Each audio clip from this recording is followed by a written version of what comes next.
Assalamualaikum warahmatullahi wabarakatuh. Waalaikumsalam warahmatullahi wabarakatuh. Bismillahi walhamdulillah. Wassalatu wassalamu ala sayyidina Rasulillah. Sayyidina wa maulana Muhammad ibn Abdullah wa ala alihi wa sahbihi wa man tabi'ahu wa wala. Amma ba'du, subhanaka la ilma lana illa ma 'allamtana innaka antal alimul hakim.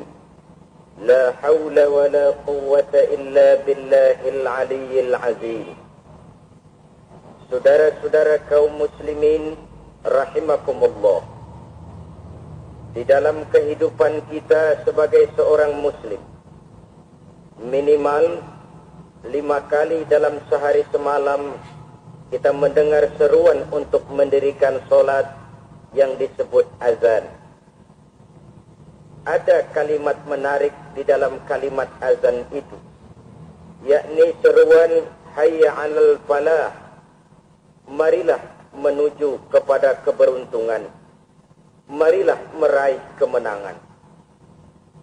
Seruan ini adalah kecenderungan dari setiap manusia, apapun warna kulit. Setiap orang dalam hidup selalu ingin meraih dan mencari kemenangan. Kemenangan akan melahirkan kepuasan batin, dan kepuasan batin memberikan kebahagiaan. Sedangkan kekalahan melahirkan penderitaan batin, dan penderitaan batin menjerumuskan seseorang di dalam berbagai bentuk kerugian. Jikalau inilah seruan azan, maka masalahnya ialah apa yang menyebabkan kita meraih kemenangan. Al-Quranul Karim memberikan tuntunan dan ajaran kepada kita bahwa orang-orang yang memperoleh kemenangan itu tidak lain adalah orang-orang yang bertakwa. Hanyalah mereka yang bertakwa kepada Allah Subhanahu wa ta'ala pada akhirnya akan tampil sebagai pemenang. Lalu siapa orang yang bertakwa itu? Dijelaskan dalam awal-awal Al-Baqarah, orang yang bertakwa yang akan meraih kemenangan. Pertama, alladzina yu'minuna bil ghaib, yaitu orang-orang yang beriman kepada yang gaib.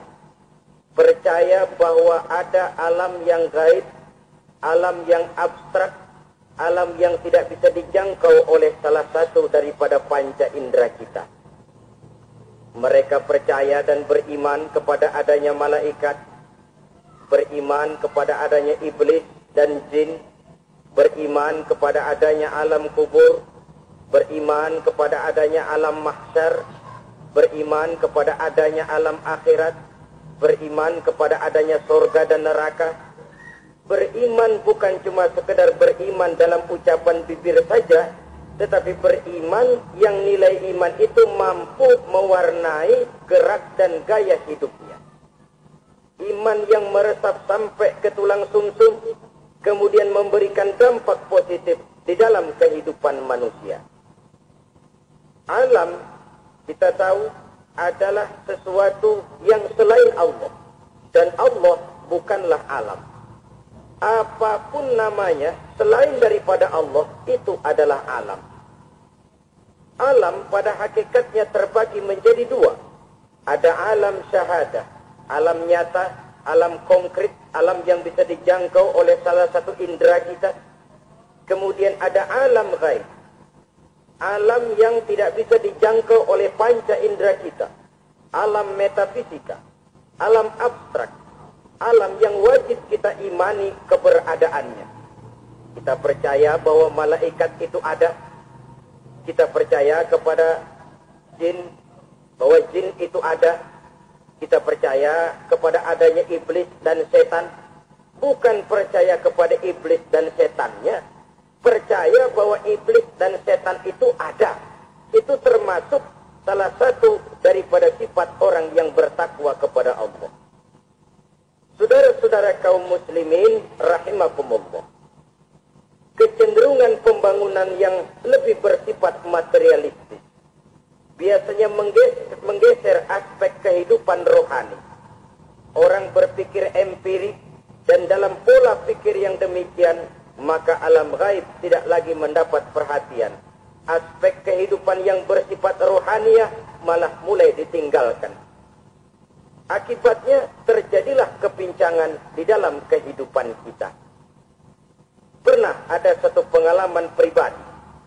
Dalam perjalanan kembali ke tanah air, dalam pesawat di sebelah kanan saya duduklah seorang Jerman namanya Heiner Simonsen. Iseng saya ajak kenalan, saya ajak ngobrol, saya tanya dia. Saya bilang, Mas Heiner ini, kalau pesawat yang kita tumpangi ini jatuh ke bawah, kira-kira apa yang bakal terjadi, Mas? Dia bilang, kita semua akan mati. Begitu? Ya. Oke. Apa itu mati? Tanya saya. Dia bilang, untuk tahu apa itu mati, kita harus tahu lebih dahulu apa itu hidup. Saya pikir nih bule bisa ngomong juga. Baiklah, kata saya. Apa hidup menurut Anda itu? Oh, hidup itu dia bilang, kalau seluruh anggota badan kita bekerja secara normal, paru-paru memompa darah secara normal, jantung berdetak secara normal, sel-sel tubuh bekerja secara fit, dan organisme tubuh hanya mau bekerja secara normal, dia bilang, kalau kita memberi makan yang cukup, menu yang teratur, dan gizi yang lengkap. Saya bilang, kesimpulannya apa, Ner? Dia jawab, hidup adalah dari tangan ke mulut. Life is from the hand to the mouth, kata dia. Hidup adalah dari tangan ke mulut. Jadi masalah hidup tidak lebih daripada masalah isi perut. Orang pergi pagi, pulang sore, peras keringat, banting tulang, perut yang dibelai. Saya bilang, you are wrong. Sampean salah, Ner. Kamu orang Islam bukan? Bukan. Pantas. Kenapa saya salah? Dia bilang. Ya jelas salah. Salahnya di mana? Kamu ini manusia. Kalau hidup cuma dari tangan ke mulut, saya bilang, kambing di kampung saya juga begitu pikirannya, Ner. Itu kambing di kampung saya, asal perutnya kenyang, sudah hidup dia. Perkara besok bagaimana, lusa prospeknya macam mana, bulan depan ada apa, kambing gak pernah mikir. Di kampung saya kambing juga pikirannya begitu. Kamu Kristen ya? Tadinya. Loh kok tadinya, lalu apa sekarang kamu ini? Dia bilang, sekarang saya netral. Saya tidak beragama, tapi saya percaya kepada Tuhan sebagai pencipta Allah. Saya ingat benar dia bilang, I haven't any religion, but I believe to God as the creator of the world. Kenapa bisa netral begitu, Ner? Habis saya bingung katanya. Islam bilang Islam baik, Kristen bilang Kristen baik, Hindu Buddha bilang Hindu Buddha baik. Semua agama baik. Saya netral sekalian, gak beragama. Yang penting saya percaya kepada Tuhan. Saya bilang, Ner, kamu ini kayak orang mau beli celana. Lalu bingung. Yang satu bilang Levi's bagus, yang satu bilang Blue Jean hebat, yang satu bilang Wool England hebat. Celana ini hebat, celana itu bagus, celana ini hebat. Semua celana bagus, kamu bingung. Akhirnya netral, tidak pakai celana. Itu juga salah. Saya pikir-pikir, kemudian saya melihat bahwa dua pola berpikir Heiner ini nampaknya sudah mulai menggejala di lingkungan masyarakat bangsa kita. Disadari atau tidak, secara jujur kita harus berkata, dua pola pemikiran Heiner ini mulai berkembang di tengah masyarakat bangsa kita. Pertama, pola pikir materialisme. Hidup adalah dari tangan ke mulut. Masalah hidup tidak lebih masalah isi perut. Itu yang perlu dibela, dan disitulah arti kehidupan. Pergi pagi, pulang sore, peras keringat, banting tulang untuk mempertahankan perut. Kalau sudah kemari cara orang berpikir, maka buat apa percaya kepada yang gaib? Untuk apa sholat? Untuk apa puasa? Untuk apa zakat? Untuk apa menghadiri majelis taklim? Tanpa kepercayaan kepada yang gaib, hidup berjalan menurut alur empiris dan materialis. Kalau sudah ke sana cara orang berpikir, biasanya orang lalu cenderung menghalalkan segala cara. Hanyalah orang yang percaya bahwa akhirat ada. Hanyalah orang yang percaya bahwa alam kubur itu ada. Hanyalah orang yang percaya bahwa malaikat itu ada, hidupnya akan lebih terarah dan terkendali. Karena kepercayaan kepada yang gaib, yang merupakan fase daripada kehidupan setelah hidup yang sekarang ini, mewarnai gerak pribadi seseorang di dalam dia melakukan kegiatan hidupnya. Pola berpikir materialisme, disadari atau tidak, mulai menggejala di lingkungan masyarakat bangsa kita. Hidup tidak lebih dari urusan tangan ke mulut, mulut ke tangan, tangan ke mulut. Asal perut sudah kenyang, hiduplah sudah. Perkara bagaimana prospek hari yang akan datang, bagaimana akhirat tidak jadi persoalan. Ini yang oleh Nabi diperingatkan, ad-dunya sijnul mu'min wa jannatul kafir. Dunia adalah penjara bagi orang beriman dan surga bagi orang kafir. Dulu di zaman Belanda hadis ini pernah disalah tafsirkan, disalah artikan, digunakan sebagai senjata untuk mengkebiri dan membuat impoten umat Islam. Sudahlah, umat Islam gak usah macam-macam, kata Belanda. Dunia ini kan penjara buat orang Islam, surga buat orang kafir. Di penjara jangan bertingkah.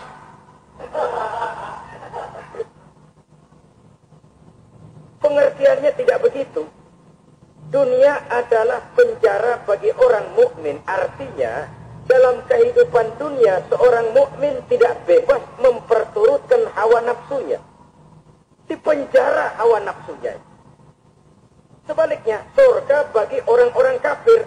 Buat orang kafir, surgalah dunia ini. Mereka bebas memperturutkan hawa nafsunya. Dilarang tidak terlarang, dicegah pun tidak tercegah. Mereka hidup menurut alur bisikan nafsu mereka sendiri. Kemudian bila ajal datang, maut merenggut nyawa, selesailah surganya sampai di situ. Maka bagi orang-orang yang tidak percaya kepada adanya akhirat, kepada adanya alam gaib, surganya sebatas umurnya. Sekali lagi, surganya sebatas umurnya. Bila umur selesai, ajal pun datang merenggut nyawa, selesailah sudah surganya sampai di situ. Alangkah pendeknya perjalanan orang-orang yang tidak percaya kepada alam gaib ini. Bagi kita mukmin, jikalau kita mampu memenjarakan hawa nafsu, kita bisa bahagia di dunia ini. Dan Islam memang tidak menyuruh kita sengsara di dunia. Raih dunia, kejar dunia, gapai dunia sebagai alat untuk mencapai kebahagiaan di akhirat nanti. Hidup adalah satu perjalanan panjang yang terbentang sejak kita terlahir dari alam rahim sampai kepada alam akhirat nanti. Andai kata kita gagal meraih kebahagiaan di dunia, toh kita masih punya akhirat. Tapi jangan jadi dalil yang melemahkan semangat. Biarin dah kita di dunia kebelangsak, yang penting akhirat. Akhirnya dunia benar-benar kebelangsak. Bagaimana dunia ini bisa kita raih? Dan bagaimana meraih dunia untuk menunjang kepentingan akhirat nanti. Yang kedua, dari pikiran Henry yang saya lihat menggejala di lingkungan masyarakat bangsa kita, timbulnya manusia-manusia netral. Seolah-olah Tuhan yes, agama no. Sama Tuhan percaya, agama ogah. Tuhan ngangguk, giliran agama bodek. Padahal hampir dalam setiap ayat dalam Quran, kata-kata amanu biasanya bergandeng dengan wa'amilus sholihat. Iman dan amal soleh. Ini sebagai isyarat Tuhan dan agama jangan pernah dipisah-pisah. Apabila kita bertuhan, maka kita harus beragama. Apabila kita beragama, maka agama itu harus bersumberkan dari Tuhan yang kita imani itu. Tidak mungkin kita pisah, Tuhan yes, agama no. Sama Tuhan percaya, tapi agama bikin sendiri. Sembayangnya cukup bengong 2 jam madep mulon.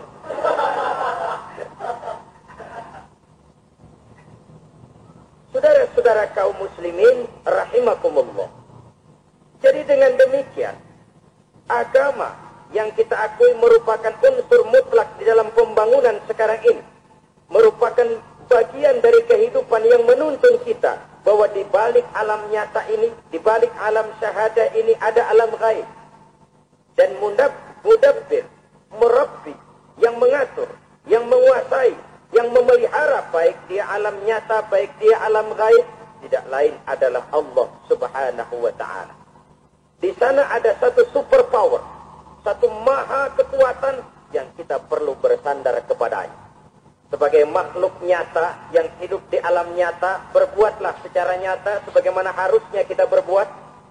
Karena Islam jelas bukan agamanya orang pemalas.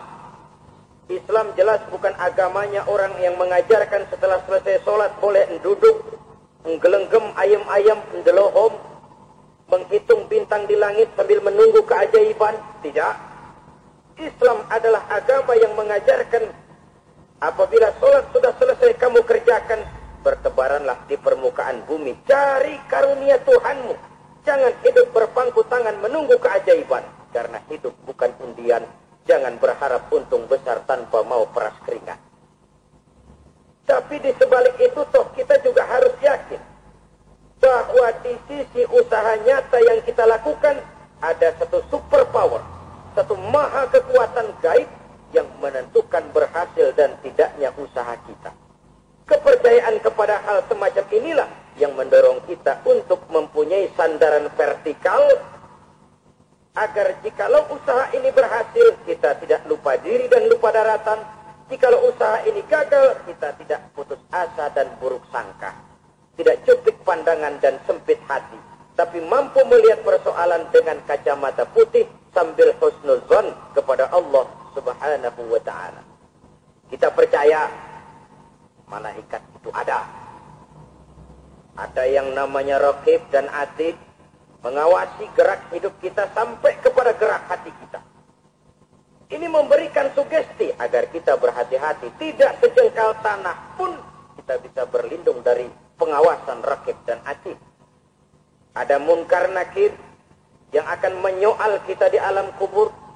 Ada malaikat Malik, penjaga neraka. Ada malaikat Ridwan yang menjaga surga. Kita percaya kepada adanya jin. Kita percaya kepada adanya setan, iblis.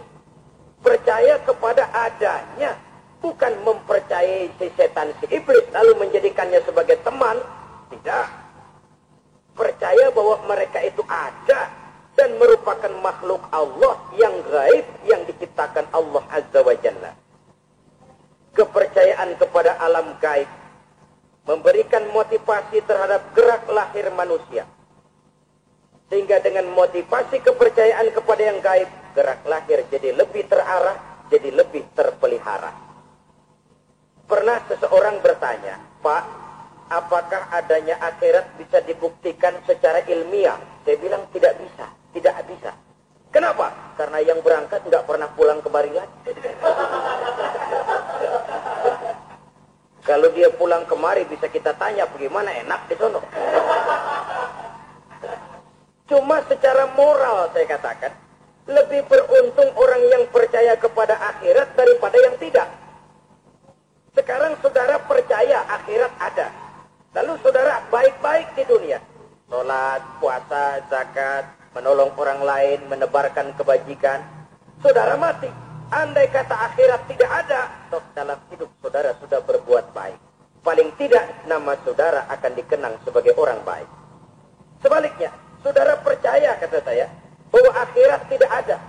Lalu hidup semau-maunya, tenggelam dalam maksiat dan munkarat, menentang Allah, tidak mau ruku dan sujud. Lalu saudara mati, kemudian akhirat ada. Ayo, mau apa? Bekal tidak punya. Jadi secara moral lebih beruntung orang yang percaya kepada adanya akhirat daripada yang tidak percaya. Dan itu alam gaib yang tidak bisa dibuktikan secara eksak. Jangankan untuk membuktikan seperti itu. Dalam kehidupan sehari-hari saja yang kita rasakan tidak selalu berbentuk. Toh.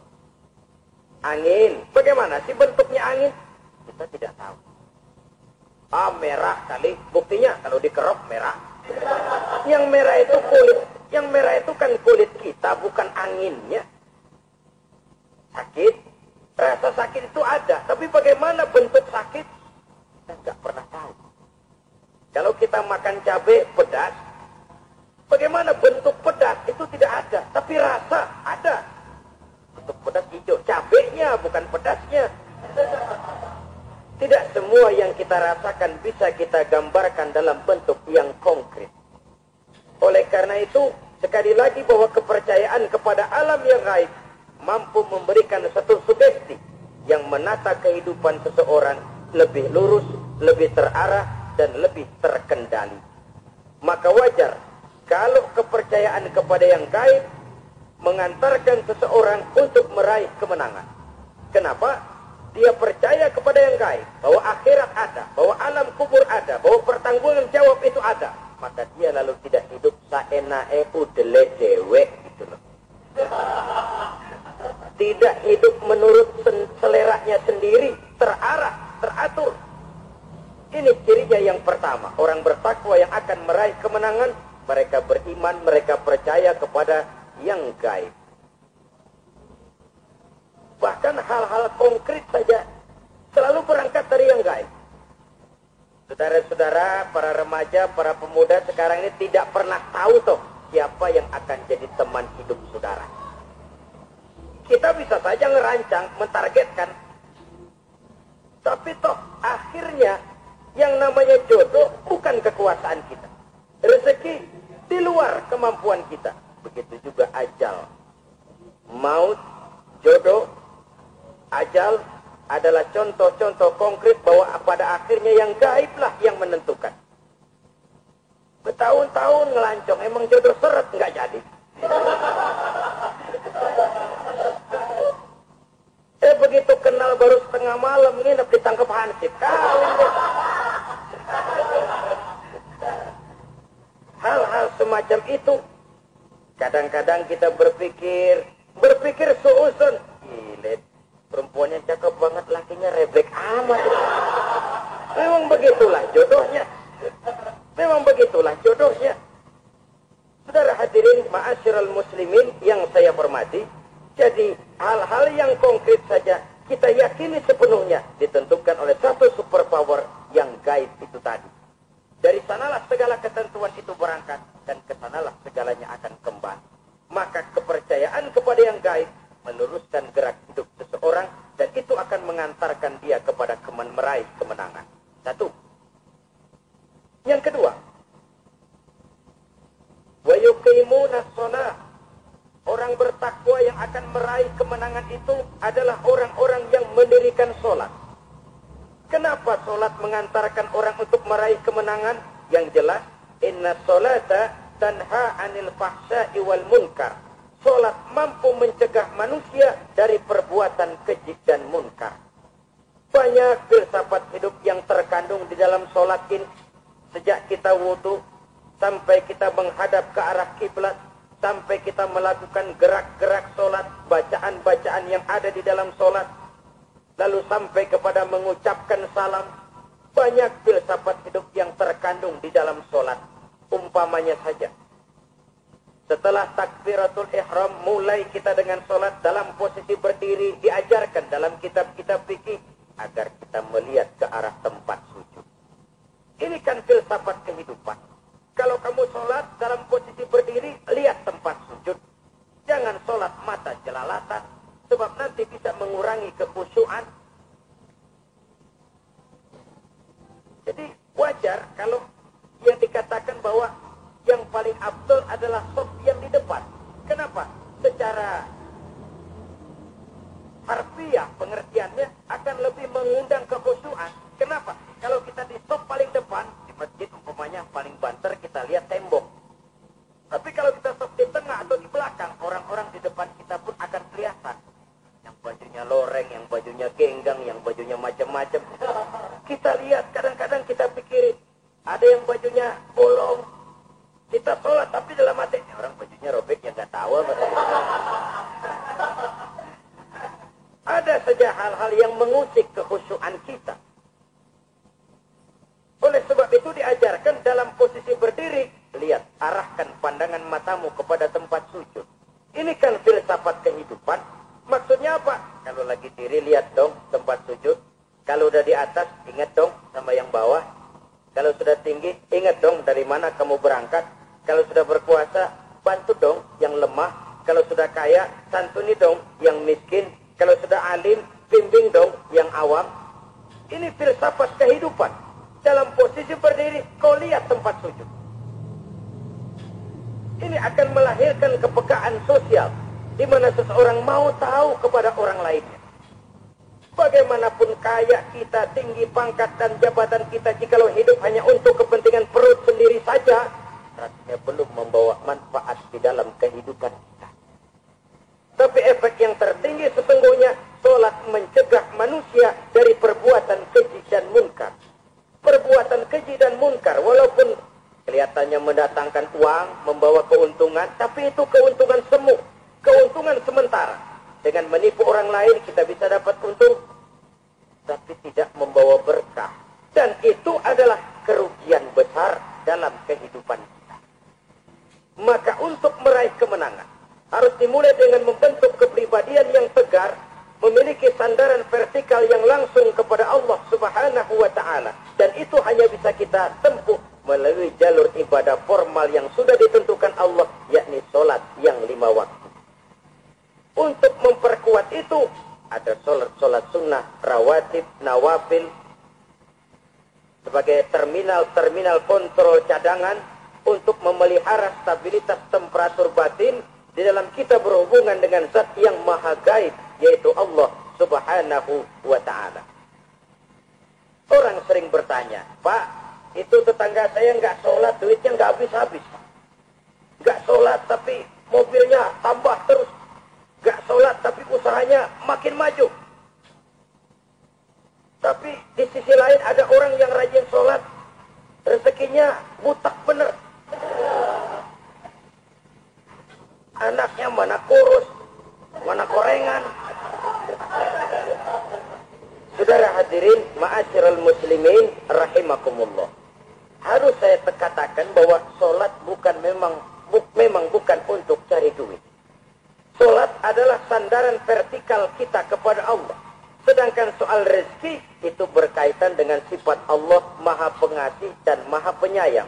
Allah maha pengasih, siapapun dikasih kalau mau usaha. Allah maha penyayang, tidak semua orang disayang oleh Allah Azza wa Jalla. Dan belum tentu banyak harta itu merupakan nikmat. Mungkin juga istidraj. Artinya istidraj itu dikasih tapi diambulin, kalau bahasa Betawinya itu.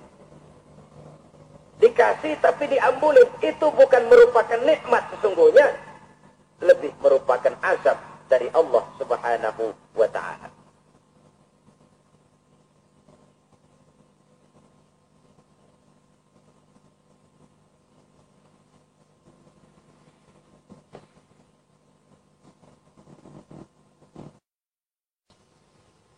Saudara-saudara kaum muslimin rahimakumullah, setiap agama mempunyai tata cara yang mengatur peribadatan yang langsung antara manusia dengan Tuhannya.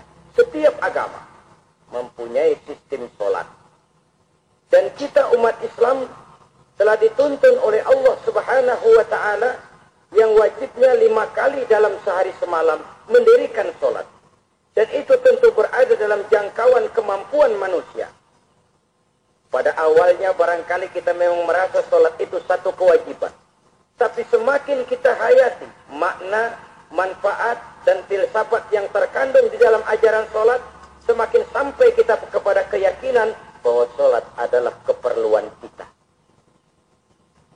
Sehingga pada waktu tertentu dinilai puncaknya, kita tidak lagi akan berkata, saya wajib sholat. Tapi kita akan berkata, saya perlu sholat. Kalau kita sudah merasakan itu adalah keperluan kita, nah di sanalah kita baru akan merasakan ruginya kalau hal itu tidak kita laksanakan. Sepanjang kita masih berkata, saya wajib sholat, kita akan lebih merasakan dia sebagai beban ketimbang sebagai keperluan.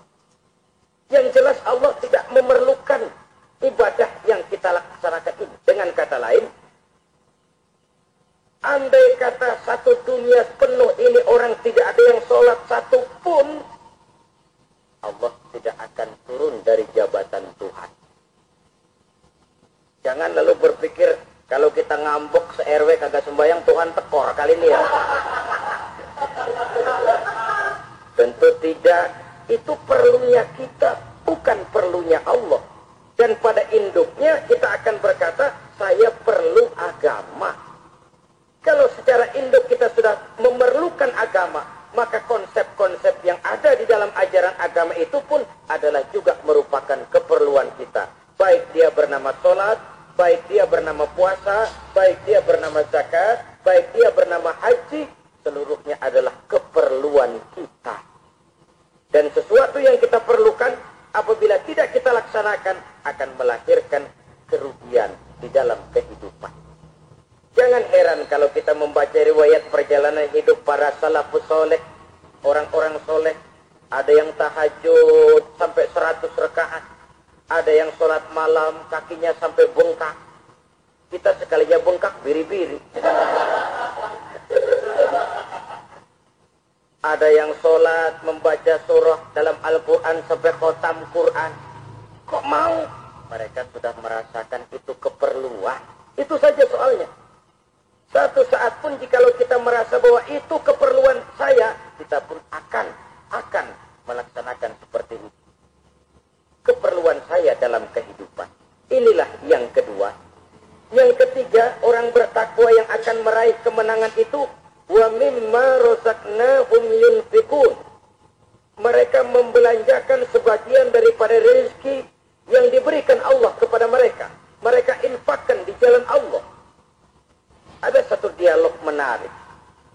Satu hari seorang anak muda bertemu dengan seorang kakek-kakek yang sudah dikenalnya baik. Bertanyalah anak muda ini, umur kakek berapa tahun? 15 tahun. Anak kakek berapa orang? 1. Harta kakek berapa banyak? 15 juta. Anak muda ini bengong. Lalu protes. Kok kakek bohongin saya? Kenapa? Saya tahu umur kakek 70 tahun. Kenapa ngaku 15? Saya tahu anak kakek 5. Kenapa bilang 1? Saya tahu kakek miliuner. Miliaran uang kakek. Kenapa ngaku cuma 15 juta? Begini, kata si kakek tadi. Benar, umur saya 70 tahun. Tapi dari umur yang 70 tahun itu baru 15 tahun terakhir ini saya merasakan ibadah kepada Allah. Meninggalkan maksiat, jauh dari segala macam munkarat. Maka yang 15 tahun inilah yang benar-benar saya rasakan sebagai umur saya.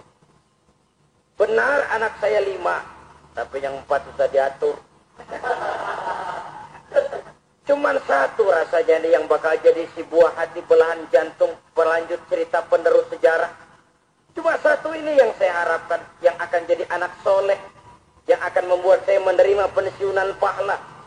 Kalau yang 4 apek kan gak ada harapan. Yang 1 nyekek botol mulu. Oh begitu. Iya. Lalu kenapa kakek bilang harta kakek cuma 15 juta padahal saya tahu kakek uangnya miliaran, depositonya banyak. Ya karena 15 juta itulah yang saya ingat yang pernah saya belanjakan di jalan Allah. Saya merasa itulah harta saya yang sebenarnya. Yang miliaran yang saya simpan di bank kelak kalau satu saat saya mati akan jadi rebutan di antara anak-anak saya. Iya kalau anak saya soleh kayak yang 1 ini. Kalau yang 4 tadi udah tulen dia bakal berantem dah berebut. Jadi 15 juta yang saya belanjakan di jalan Allah inilah yang saya merasakan benar-benar harta saya yang sesungguhnya. Dialog ini patut menjadi bahan renungan kita bersama. Diberikan kita umur 40, 50, 60, 70, 80. Berapa tahun dari umur yang diberikan itu yang jalan mulus. Yang kita gunakan untuk melaksanakan ibadah. Banyak harta kita simpan di bank, di lemari, di dompet, di tas.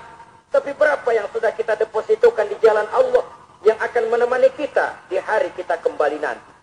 Maka orang bertakwa yang akan meraih kemenangan, wa mimma razaqnahum yunfiqun. Mereka membelanjakan sebagian dari rezeki yang diberikan Allah di jalan Allah. Subhanahu wa ta'ala. Ma'asyiral muslimin rahimakumullah. Zahirnya memang kita memberikan kepada orang lain, tapi hakikatnya kita menyimpan untuk diri kita sendiri. Kita memberikan kepada yatim piatu 25.000. Zahirnya kita memberikan si yatim.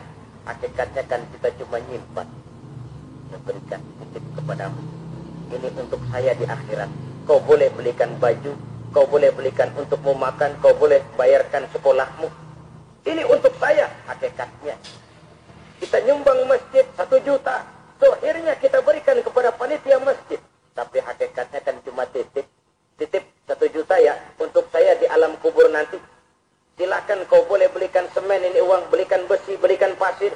Saya cuma sekedar titip untuk kepentingan saya. Hakikatnya kita cuma sekedar menitip.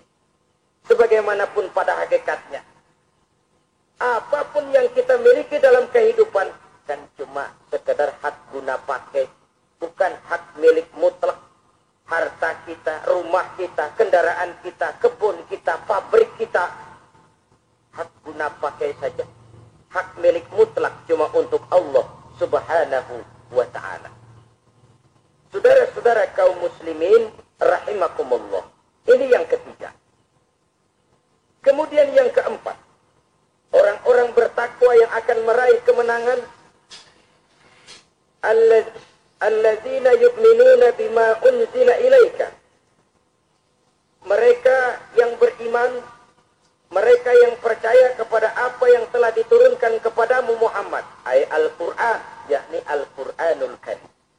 Setelah percaya kepada yang gaib, mendirikan sholat, kemudian menginfakkan sebagian dari rezeki yang diberikan Allah, mereka juga lalu percaya kepada yang diturunkan terhadap Nabi, yaitu tidak lain Al-Quranul Karim. Sekali lagi di sini, percaya bukan hanya sekedar percaya saja, tetapi percaya lalu menjadikan Al-Quran itu sebagai pedoman hidup. Sebab memang Al-Quran itu adalah GBHM, garis-garis besar haluan muslim. Apa yang harus kita lakukan, apa yang harus tidak kita lakukan, bagaimana mestinya kita bertingkah laku dan berbuat, seluruhnya tercantum di dalam Al-Quranul Karim. Itu sebabnya ketika satu hari Aisyah ditanya, bagaimana akhlak Rasul? Beliau menjawab, kana Rasulullah sallallahu alaihi wasallam khuluquhul Quran. Akhlak daripada Rasulullah tidak lain adalah Al-Quran. Jawaban simpel ini memberikan gambaran bahwa keseluruhan daripada konsep di Quran sudah diterjemahkan dalam kehidupan Rasulullah sallallahu alaihi wasallam. Karena kita tahu akhlak adalah keseluruhan dari gerak hidup manusia. Sejak ia berpribadi, berumah tangga, bertetangga, bermasyarakat, sampai kepada berbangsa dan bernegara, Al-Quran tetap memberikan sentuhan nilainya. Oleh karenanya, orang-orang yang bertakwa adalah orang-orang yang menjadikan Al-Quran sebagai pedoman dalam kehidupannya. Dan kita yakini Al-Quran diturunkan kepada Nabi Muhammad bukan merupakan produk Nabi Muhammad. Isi dan redaksinya langsung dari Allah Subhanahu wa ta'ala. Kemudian cirinya yang kelima, orang bertakwa yang akan meraih kemenangan itu, wa ma unsila min qablika. Tidak hanya sekedar percaya kepada yang diturunkan terhadap Nabi Muhammad, yaitu Al-Quran, mereka juga percaya kepada apa yang pernah diturunkan kepada para nabi, kepada para rasul sebelum Nabi Muhammad. Percaya kepada adanya suhuf, percaya kepada adanya Taurat, percaya kepada adanya Injil, percaya bahwa Allah dahulunya sudah menurunkan Taurat kepada Musa, percaya bahwa Allah sudah menurunkan Injil kepada Isa, percaya Injil ada, Taurat ada, diturunkan Allah untuk Isa dan Musa, tetapi tidak wajib mengamalkannya karena kita sudah diberikan Al-Quranul Karim. Ini yang perlu saya garis bawahi. Kita percaya Allah telah menurunkan Injil dahulu kepada Isa. Kita percaya bahwa Allah telah menurunkan Taurat dahulunya kepada Nabi Musa. Kadang-kadang ini dijadikan dalih, dikacaukan pengertiannya. Quran saja mengajarkan bahwa orang yang bertakwa harus percaya kepada Injil, maka pakailah Injil. Apalagi kalau ayat sebelumnya ditilap, dihapus, dihilangkan, Injilnya yang ditekankan, maka akan terjadilah penekanan yang salah arah. Karena salah arah akhirnya bisa merusak dan menghancurkan akidah. Ketika Rasul suatu saat pernah ditanya orang, "Ya Rasul, bagaimana sikap kita sebagai muslim terhadap Injil yang ada sekarang?" Beliau menjawab, "La tukadzibuhu jami'an wa la tusaddiquhu jami'an." Jangan didustakan seluruhnya, jangan juga dibenarkan semuanya. Artinya, ini sudah merupakan gambaran dari Rasul bahwa dalam Injil yang ada sekarang masih ada ajaran-ajaran tauhid yang dibawa oleh Nabi Isa dan diajarkan kepada umatnya. Tapi juga dalam Injil yang sekarang ini sudah terkena intervensi dan investasi manusiawi. Karena itu Rasul menyimpulkan, la tukadzibuhu jami'an wa la tusaddiquhu jami'an. Jangan didustakan semua, jangan dibenarkan seluruhnya. Kita memang percaya Allah telah menurunkan Injil kepada Nabi Isa dulu, tapi kita tidak wajib mengamalkan Injil. Kita percaya Allah telah menurunkan Taurat kepada Nabi Musa, tapi kita tidak wajib mengamalkan kitab ajaran Taurat. Yang wajib kita percayai dan kita amalkan hanyalah Al-Quranul Karim. Kenapa? Oleh karena baik yang ada di dalam Taurat, baik yang ada di dalam Injil, tentu tercakup di dalam Al-Quran sebagai kitab terakhir yang diturunkan oleh Allah Subhanahu wa Ta'ala. Jadi itu wajar. Kalau seorang pejabat mau mengeluarkan satu keputusan baru, tentu dia harus meninjau keputusan-keputusan lama. Andai kata dianggap tidak berlaku, dianggap tidak relevan lagi, maka keputusan-keputusan lama itu tentu sudah dianggap tidak berlaku. Sebagian daripada aturan-aturan dalam keputusan lama yang masih dianggap relevan tercantum dalam keputusan baru yang wajib diamalkan. Begitulah hubungannya antara Al-Quran, Taurat, Zabur, dan Injil. 4 kitab samawi yang diturunkan Allah masing-masing kepada Zabur untuk Nabi Dawud, Taurat untuk Nabi Musa, dan Injil untuk Nabi Isa alaihi wassalatu wassalam. Ketiga-tiga kitab itu kita percayai adanya. Kita yakini Allah telah menurunkan Zabur, Taurat, dan Injil. Tapi kita tidak wajib mengamalkannya. Yang wajib kita mengamalkannya sekarang ini tidak lain hanyalah Al-Quranul Karim saja. Karena ia mencakup apa yang ada di dalam Zabur, apa yang ada di dalam Taurat, dan apa yang ada di dalam Injil. Keotentikannya bisa dipertanggungjawabkan. Ya, tapi kan Nabi Muhammad sudah mati 14 abad yang lalu, dan di zaman beliau Al-Quran kan belum dikodifikasikan, belum ditulis. Bagaimana keotentikannya bisa dipertanggungjawabkan? Mudah saja. Allah berjanji, "Inna nahnu nazzalna dzikra wa inna lahu lahafizun." Kami yang menurunkan Al-Quran dan kami yang akan menjaga dan memeliharanya. Allah turunkan Quran, Allah menjaganya. Bagaimana cara Allah menjaga Al-Quran itu? Banyaknya orang-orang yang hafaz Al-Quran. Hafaz Al-Quran 30 juz, 114 surah, 6.666 ayat. Sehingga jangankan satu kata, jangankan satu ayat, satu kalimat saja berubah, sudah akan timbul reaksi dan mudah dimengerti. Kenapa? Banyak orang-orang yang hafaz Al-Quran. Sedangkan pada setiap akhir tahun biasanya malaikat Jibril selalu mengadakan checking terhadap ayat-ayat yang diturunkan pada waktu itu. Di zaman Nabi sendiri sudah ada usaha kodifikasi. Dan yang lebih luar biasa lagi, sampai hari ini tidak seorang pun mampu membuat satu ayat saja semacam Al-Quran. Ke bahasa manapun dia diterjemahkan, naskah aslinya tetap ikut. Rujukan dasarnya tetap ada. Berdasarkan maka tidak mungkin terjadi penyelewengan terhadap atau pemalsuan terhadap ayat-ayat Al-Quranul Karim.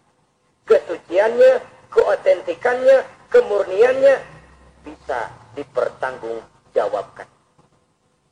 Ma'asyiral muslimin rahimakumullah.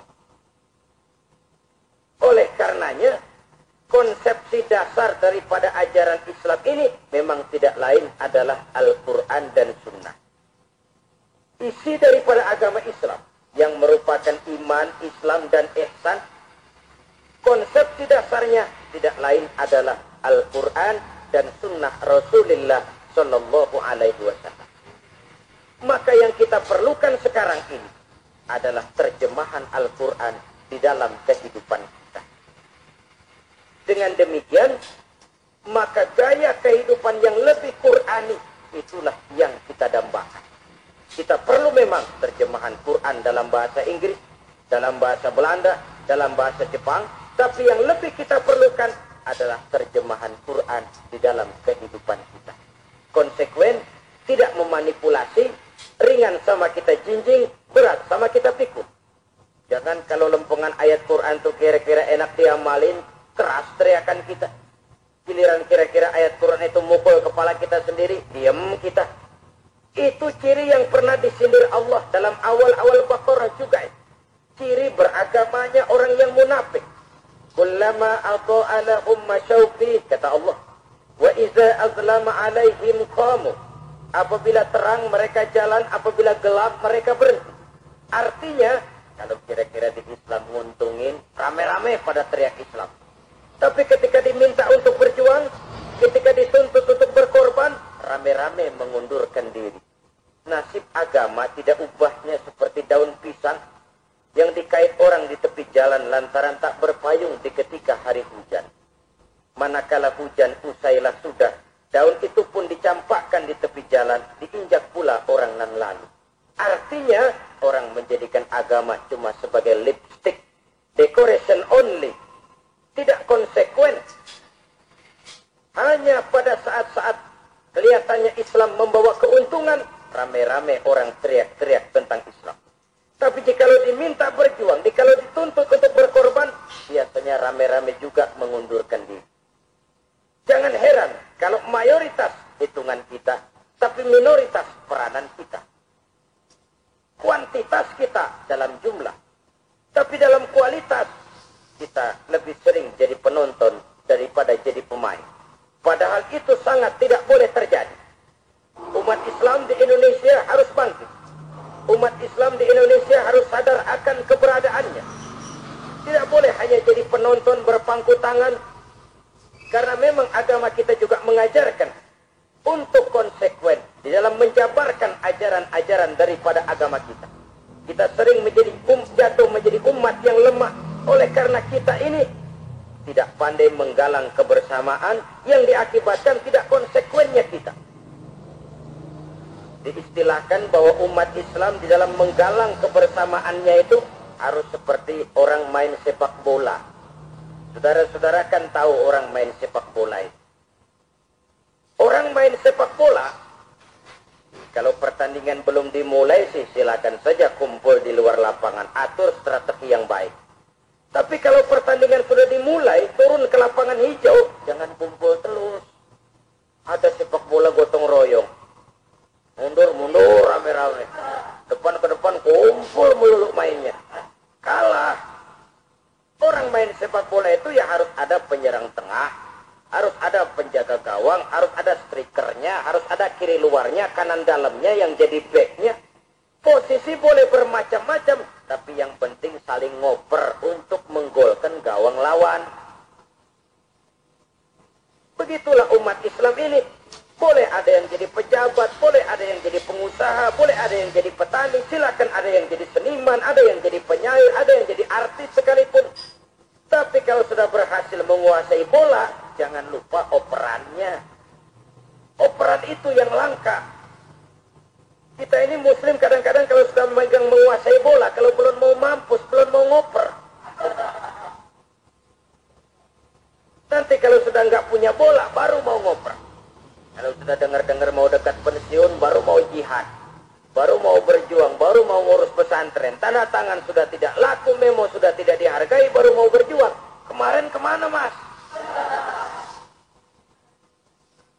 Kita tidak pandai memanfaatkan posisi. Dengan kata lain, kalau kembali kepada persoalan kita, konsekuensi kita terhadap agama yang kita anut ini belum ideal. Kita masih lebih sering berislam ini pada saat-saat yang menurut perhitungan kita membawa keuntungan. Tapi kalau diminta berjuang, dituntut berkorban, yang itu pun hakikatnya adalah untuk kepentingan kita juga. Allah tidak pernah menuntut kita untuk jihad bagi kepentingan Allah, itu tidak. Berjuang menegakkan agama Allah, apakah untuk kepentingan Allah? Tidak. Untuk kepentingan kita. Sebab nilai-nilai jihad itu pada akhirnya akan membawa kita kepada satu kebahagiaan. Setidaknya kalau tidak di dunia, tentu di akhirat sebagai syahid. Oleh karena itu, pada bagian akhir ini saya ingin mengajak, marilah kita konsekuen. Sekali kita berkitabkan Al-Quranul Karim, mari dia kita jadikan pedoman. Jangan cuma kita jadikan sebagai penghias dinding, pelengkap rumah, bahwa di rumah kita ada Al-Quran, tapi yang baca kecoa. Habis pada bolong tuh Quran. Yang penting kan punya Quran. Taruh di pintu rumah. Biar apa? Biar kuntilanak kagak masuk katanya. Ya apa itu nasib Quran, cuma kerjanya jaga pintu, ngusir kuntilanak, ngusir memedi. Bagaimana kita hidup menurut tuntunan Al-Quran? Kadang-kadang tidak pernah menjadi masalah bagi kita. Maka bagaimanakah Al-Quran akan mungkin membawa keberkahan dalam hidup kalau ajarannya kita injak-injak dalam keseharian kita.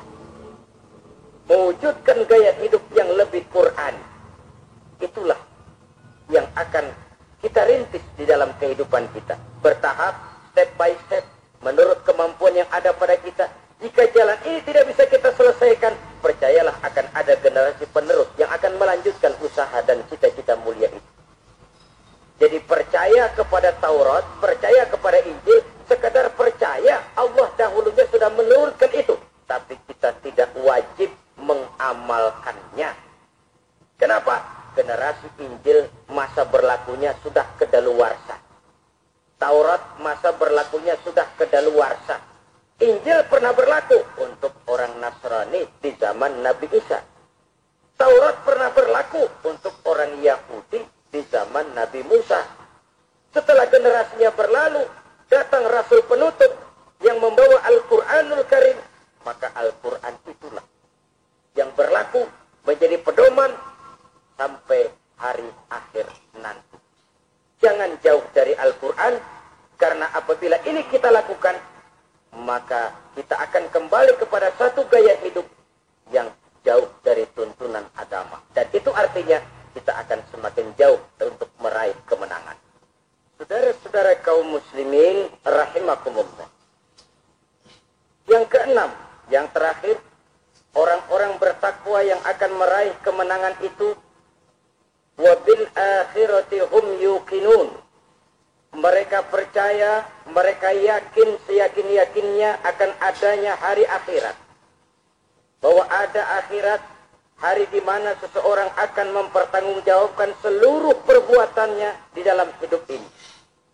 Dan tidak ada satu perbuatan yang bagaimana kecilnya sekalipun, yang tersembunyi dalam pandangan manusia, yang tidak akan dibukakan persoalannya di mahkamah Qadi Rabbul Jalil di akhirat nanti. Itulah sebabnya maka percaya kepada akhirat disebut secara khusus. Padahal di awal tadi sudah dijelaskan yu'minuna bil ghaib, percaya kepada alam gaib, dan alam gaib ini termasuk akhirat. Kenapa pada bagian akhir disebut lagi akhirat? Karena ternyata bahwa kepercayaan kepada adanya akhirat merupakan induk dari kepercayaan terhadap adanya malaikat, setan, jin, dan lain sebagainya, dan akan lebih memberikan sugesti dalam kehidupan manusia untuk meluruskan gerak hidupnya. Jikalau satu saat tergerak hati akan berbuat kejahatan, ingin mencuri, sadarlah, awas, ada akhirat. Sebab kalau kita cuma teriak, awas, ada polisi, itu cuma tertunda sementara. Begitu polisi meleng, Kalau kita ingin berbuat jahat cuma berteriak, awas ada hansip. Cuma sementara ketika hansip itu ada. Tapi kalau ceritanya, awas ada akhirat. Mau menyeleweng, awas ada akhirat. Mau berjudi, awas ada akhirat. Mau mencuri, awas ada akhirat. Keyakinan yang akan meluruskan gerak hidup manusia. Sehingga gerak itu jadi lebih terarah dan terkontrol. Tidak merugikan baik diri sendiri, lebih-lebih orang lain. Ternyata bahwa kepercayaan kepadanya adanya hari akhirat sanggup menjadi sumber daya kontrol dari kehidupan manusia sehingga ia tidak terjebak dalam perbuatan maksiat dan munkarat. Saudara-saudara kaum muslimin, inilah saja yang kita bicarakan pada pertemuan kali ini. Semoga Allah Subhanahu wa taala memberikan kekuatan zahir dan batin kepada kita untuk dapat meraih kemenangan dengan beriman kepada yang gaib, mendirikan solat, membelanjakan sebagian dari rezeki yang diberikan Allah, percaya kepada Al-Quran, beriman kepada kitab-kitab yang diturunkan sebelum Al-Quran, lalu meyakini adanya hari akhirat. Terima kasih atas segala perhatian, mohon maaf atas segala kekurangan. Usikum wa nafsi bitaqwallah. Wassalamualaikum warahmatullahi wabarakatuh.